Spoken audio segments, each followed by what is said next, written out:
Damn it. ఏంటిటా కుండబద్దలు కొడతా అట్ట.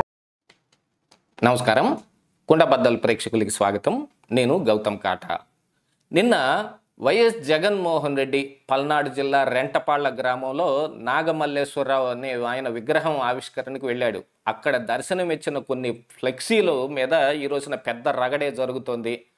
ఈ గంగమ్మ జాతరలో వేటపోతు తలకాయలు బలిచినట్టుగా రప్ప రప్ప నరుకుతాం అనే ఫ్లెక్సీలు కానీ, రాజారెడ్డి రాజ్యాంగం ఇదిగో ఈ పల్నాడు జిల్లా నుంచి అమలు కాబోతుందనే ఫ్లెక్సీలు కానీ, ఎదురు అడ్డం ఎవరొచ్చినా సరే తొక్కుకుంటా వెళ్ళిపోతాం అనే ఫ్లెక్సీలు, వీటన్నిటి మీద ఈ రోజున ప్రభుత్వం కూడా గట్టి చర్యలు తీసుకుంటూ 4-5 కార్యకర్తలను కూడా అరెస్ట్ చేయడం జరిగింది.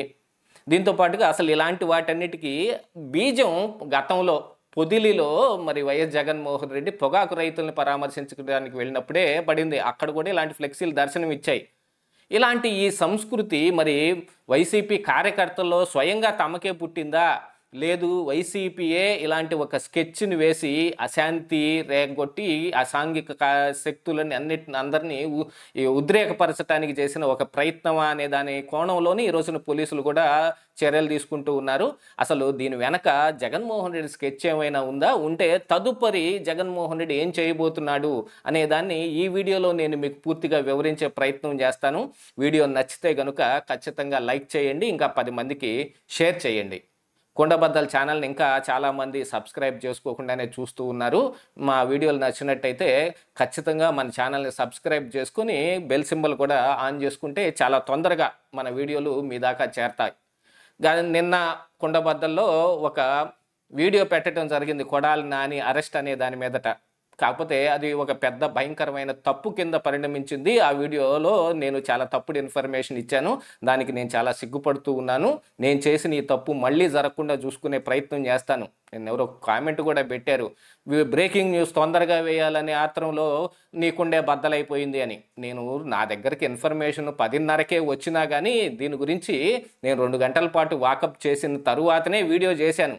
కాకపోతే మనకి ఈ సమాచారం ఇచ్చిన సోర్సులు కానీ, ధృవీకరించిన కొంతమంది కానీ వాళ్ళు కూడా తప్పుడు సమాచారం ఇవ్వటం మూలాన ఇలా జరిగింది. కాకపోతే అతి జాగ్రత్తగా వీడియో చేయాల్సిన అవసరం అయితే నా మీద ఉంది కాబట్టి నేను ఇక పైన ఎలాంటి తప్పులు దొరలకుండా చూసుకుంటాను. ఖచ్చితమైన సమాచారంతో మీ ముందుకు వస్తాను. ఇక అసలు విషయానికి వస్తే, నిన్న జగన్మోహన్ రెడ్డి ఈ నాగమల్లేశ్వరరావు విగ్రహావిష్కరణకు వెళ్ళినప్పుడు బయటపడిన ఫ్లెక్సీలు, ఇది పొదిలి నుంచే ఈ సంస్కృతి మొదలైపోయింది. కానీ ఇలాంటి మాటలు దీనికంటే ముందుగానే, పొదిలి కంటే ముందుగానే తెనాలిలో ఒక 3 దళిత కుర్రవాళ్ళని బహిరంగంగానే పోలీసులు టార్చర్ చేశారు. వాళ్ళని పరామర్శించడానికి అని జగన్మోహన్ రెడ్డి వెళ్ళినప్పుడే కొంతమంది ఇలాంటి మాటలతోటి మీడియా ముందు దుందుడుకు స్వభావంతో ఏమిటి నా ఇది పీకుతారా అనే మాటలు మాట్లాడటం కానీ, చంద్రబాబు నాయుడునో లోకేష్నో గట్టిగా వాళ్ళ నోటు దురుసుతోటి అవమానించడం కానీ కొన్ని పనులు చేశారు. అలాంటి దాంట్లో నరసరావుపేట నుంచి వచ్చిన ఒక కుర్రాడిని అరెస్ట్ కూడా చేయటం జరిగింది. కానీ పొదిల్లో చూశారంటే ఇలా ఎదురెవరు వచ్చినా సరే తొక్కుకుంటా పోతాం అనే ఫ్లెక్సీలతో పాటుగా అక్కడ రాజధాని మహిళలు వచ్చి అక్కడ నిరసన కార్యక్రమం చేపడితే వాళ్ళ మీద రాళ్ళు చెప్పులు వేయటం, ఒక పోలీసు ఆఫీసర్కి తలకాయ పగలటం కూడా జరిగింది. ఇలాంటి ఫ్లెక్సీలని ఎందుకు ఏర్పాటు చేస్తూ ఉన్నారు వచ్చిన ప్రతి చోట అని అంటే, ఇది వైసీపీ ఒక స్కెచ్ లాగానే కనిపిస్తోంది. ఎందుకంటే ఈ కార్యకర్తలు కానీ, కిందనున్న క్యాడర్ కానీ వీళ్ళంతటి వీళ్ళుగా ఆ పని చేస్తే తరువాత ఇరుక్కుపోయేది వాళ్లే. ఆ విషయం వాళ్ళకి బాగా తెలుసు. ఎందుకంటే గతంలో ఇలాంటి పోస్టులు పెట్టిన కారణానికి ప్రభుత్వం చర్యలు తీసుకోవటం మొదలు పెడితే పోసాని కృష్ణమురళి దగ్గర నుంచి లేకపోతే మిగతా చాలామంది వైసీపీ కార్యకర్తలు వీళ్ళందరూ అరెస్ట్ అయ్యి జైల్లో చాలా బాధలు అనుభవించాల్సిన పరిస్థితి పట్టింది. అదేదో రెడ్డి గారు అమ్మాయి అని ఒక అమ్మాయి చేసిన కొన్ని వ్యాఖ్యలకు గాను అమ్మాయి కూడా తర్వాత చాలా బాధపడింది. ఈ వ్యవహారం మొత్తం చూసిన తరువాత కార్యకర్తలు అయితే నిశ్శబ్దంగానే ఉన్నారు. కానీ ఇలాంటి దుందుడుకు చర్యలకు పాల్పడమని వైసీపీయే వాళ్ళని ప్రేరేపిస్తుంది, ఇలాంటి వాటికి స్పాన్సర్ చేస్తుంది అనేది కూడా ఇక్కడ మనకు అందుతున్న సమాచారం.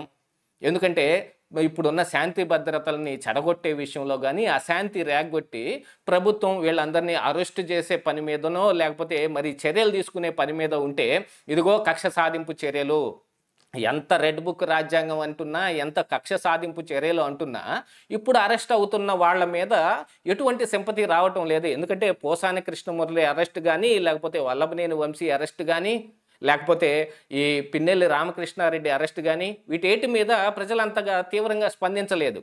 కానీ సాధారణ కార్యకర్తలు వాళ్ళ గురించి బయటకి ఎవరికి తెలియని వాళ్ళ గురించినో, లేకపోతే అమాయకులైన కార్యకర్తలను బలి చేస్తే, ఈ పోలీసులు వాళ్ళని అరెస్ట్ చేస్తే, ఆ విషయమై శాంతి భద్రతల మీద ఇదిగో ఈ ప్రభుత్వం చాలా దుందుడుకు స్వభావంతో మా మీద కక్ష సాధిస్తోంది అనే ఒక కార్యక్రమాన్ని రేగొట్టడానికి ఇది వైసీపీయే ప్లాన్ చేసింది. ఇలాంటి ఫ్లెక్సీలని దర్శనమిస్తే మరి అధినాయకుడైన వాళ్ళు ఈజీగా తప్పించుకుంటారు. ఆ ఫ్లెక్సీలకి మాకు సంబంధం లేదు, వచ్చిన వాళ్ళల్లో ఆ కార్యకర్తలే కొంచెం అత్యుత్సాహంతో పెట్టారని వాళ్ళు తప్పించుకున్నప్పటికీ కార్యకర్తలు అయితే ఇరుక్కుపోతారు. కానీ ఇలాంటి ఫ్లెక్సీలు పెట్టడం తప్పు అని మాత్రం వీళ్ళు చెప్పరు. ఈ పొదిలిలో పెట్టిన ఫ్లెక్సీలనే మరి జగన్మోహన్ రెడ్డో వైసీపీయో ఇది తప్పు, ఇలాంటి సంస్కృతి కాదు, దీన్ని మనం ఇలాగా ఎంకరేజ్ చేయకూడదు అని వాళ్ళు అనుకుంటే ఆపటం చాలా సులువైన విషయం. కానీ మళ్ళీ తిరిగి అలాంటి ఫ్లెక్సీలు అంతకంటే ఇంకా దారుణమైనవి, తలకాయలు రప్ప రప్ప నరుకుతామనే సినిమా డైలాగుల్లాగా చెబితే 4 సంవత్సరాల పాటు ఇంకా ఈ ప్రభుత్వం కొనసాగుతుంది. మరి ఆ కార్యకర్తల పరిస్థితి ఏమిటి? వాళ్ళ మీద కేసులు పెడితే వాళ్ళ పరిస్థితి ఏమిటి? కానీ జగన్మోహన్ రెడ్డికి ఏం పట్టవు. ఆయనకు కావాల్సింది కేవలం రాజకీయమే.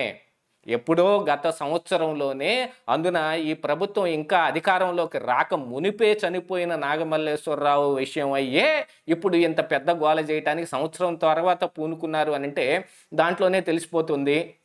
బెట్టింగులు కట్టి ఆ బెట్టింగుల సొమ్ముని చెల్లించలేక కుటుంబంలో కలహాలయ్యి, ఇప్పటికీ వైసీపీ నుంచి కొంత సమాచారం వస్తుంది, వాళ్ళకు 30 కోట్ల ఆస్తి ఉందండి, వాళ్ళు ఎందుకు ఆయన కట్టలేకపోతాడు అని అంటే మనకు అందుతున్న సమాచారం ఏమిటంటే ఆయన నిజంగానే 30 కోట్ల ఆస్తి ఉన్నప్పటికీ కట్టలేని స్థితిలోనే ఉన్నాడు. ఎందుకంటే ఆయన తండ్రి కానీ ఆయన సోదరుడు కానీ వీటితోటి మాకు సంబంధం ఏం లేదు, అసలు నిన్ను బెట్టింగ్ ఎవరు కట్టమన్నారు అని ఒక ప్రశ్నించిన దానికే ఆయన ఎక్కువ బాధపడ్డాడు. ఆయన్ని ఈ ప్రభుత్వం అధికారంలోకి రావటం, పోలీసులతోటి కొట్టించటం, వాళ్ళ ఇంటికి వెళ్ళి తెలుగుదేశం కార్యకర్తలు ఏదో వాళ్ళ ఆడవాళ్ల ముందు జిప్పులోడ తీసి మూత్రం పోశారు అనే ప్రచారం కూడా ఒకటి జరుగుతోంది. ఇప్పుడు సోషల్ మీడియాలో ఆ విషయమే నడుస్తుంది. ఎందుకంటే ఇక ఇప్పుడు తెలుగుదేశం కార్యకర్తలు కానీ మిగతా జనసేన కార్యకర్తలు కానీ ఈ నాగమల్లేశ్వరరావు అసలు స్వభావం ఏమిటనేది చాలా వీడియోలు రిలీజ్ చేస్తుంటే ప్రతిగా ఇలాంటి వీడియోలు వస్తూ ఉన్నాయి. కానీ అలాంటిదైతే సమాచారం ఏం రాలేదు. అలాంటి సమాచారం ఉంటే జగన్మోహన్ రెడ్డి మరి ఢిల్లీలో జంతర్ మంతర్లో ఈ ఒక పెద్ద డ్రామా కట్టి శాంతి భద్రతలు లేవు ఆంధ్రప్రదేశ్ రాష్ట్రంలో అన్నప్పుడే ఈ విషయాన్ని తీసుకొచ్చి ఉండేవాడు. కానీ అప్పట్లో వీళ్ళకి ఇలాంటి ఉద్దేశం ఏమీ లేదు, ఇలాంటి కట్టుకథలు పుట్టించే ఆ ఉద్దేశం కానీ అవకాశం లేకపోవటం మూలన ఆయన ఆ రోజున మాట్లాడలేదు. కానీ ఈ రోజున వైసీపీ ఒక పెద్ద ప్లానే వేసింది. అమాయకులైన కార్యకర్తల్ని బలి చేసైనా సరే, వాళ్ళని జైళ్లలో పెట్టించైనా సరే, వాళ్ళ రాజకీయ ప్రాపకాన్ని ఇలాగనే కొనసాగించుకోవటానికి ప్రయత్నం చేస్తూ ఉన్నారు. దీని వెనక జగన్మోహన్ రెడ్డి కానీ ఆయన పార్టీ వైసీపీ కానీ ఒక పెద్ద స్కెచ్ ద్వారానే ఇది జరుగుతుందనేది మాత్రం క్రిస్టల్ క్లియర్గా తెలుస్తోంది. ఇదే ఈరోజు కుండబద్దలు.